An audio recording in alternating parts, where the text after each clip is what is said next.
Hi all. రేపు 2 పెద్ద సినిమాలు విడుదల కాబోతున్నాయి. ఈ 2 పెద్ద సినిమాల గురించి నేనైతే ప్రత్యేకంగా చెప్పాల్సిన పని లేదు. ప్రేక్షకులందరికీ, సినీ ప్రియులందరికీ తెలిసింది. ఒకటి వార్ 2, 2 కూలీ. 2 సినిమాల్లోనూ పెద్ద తారాగణమే నటిస్తుంది. వార్ 2 వచ్చేసి NTR first Bollywood entry.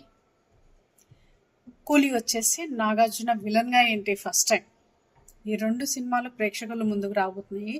Bookings పరంగా చూస్తే, వరల్డ్ వైడ్ బుకింగ్స్ చూస్తే మాత్రం కూలీ ముందుంది. అండ్ వార్ 2 వచ్చేసి తెలుగు రాష్ట్రాల్లో ముందుంది. కూలీ సినిమాకు తెలుగు రాష్ట్రాల్లో 2.93 వేల టికెట్లు తెగితే, వార్ 2 ఇవాళ పొద్దునకి చూసుకుంటే ఒక్క గంటలోనే 3.64 వేల టికెట్లు తెగాయి. ఇదంతా ఎన్టీఆర్ మహిమ అనడంలో సందేహం అయితే లేదు. ఎందుకంటే ఎన్టీఆర్కి తెలుగు రాష్ట్రాల్లో ఉన్న ఫ్యాన్ ఫాలోయింగే వేరు. ఈ 2 సినిమాలు కూడా ఒకటే జోనర్. ఒకటి స్పై యాక్షన్ థ్రిల్లర్ అయితే మరొకటి యాక్షన్ ఎంటర్టైనర్. ఈ 2 సినిమాలను నిర్మించింది కూలీ. లోకేష్ కనగరాజ్ ఒక స్పెషల్ ప్రపంచాన్ని సృష్టించాడని చెప్తున్నారు. మరొకటి అయాన్ ముఖర్జీ, ఈయన కూడా ఏం తక్కువ తెలియదు.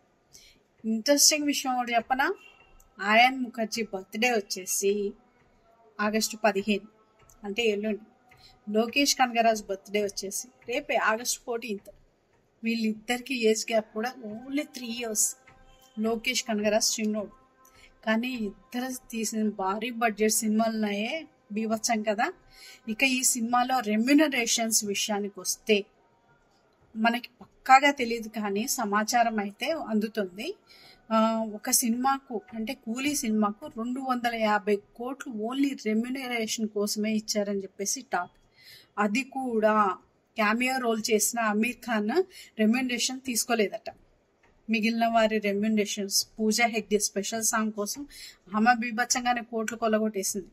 అలాగే అందరూ, శృతి హాసన్, ఉపేంద్ర, నాగార్జున, ఇంకా లోకేష్ కనగరాజ్, రజనీకాంత్ గురించి చెప్పాల్సిన పని లేదు.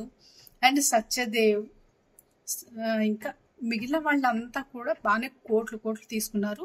నియర్లీ 250 crores ఓన్లీ రెమ్యునరేషన్స్కే పోయింది.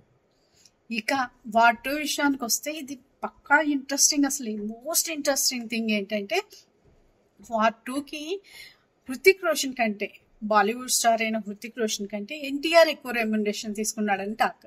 ఎన్టీఆర్ 60 కోట్ల రెమ్యునరేషన్ తీసుకుంటే హృతిక్ రోషన్ కేవలం 48 crore తీసుకున్నారట.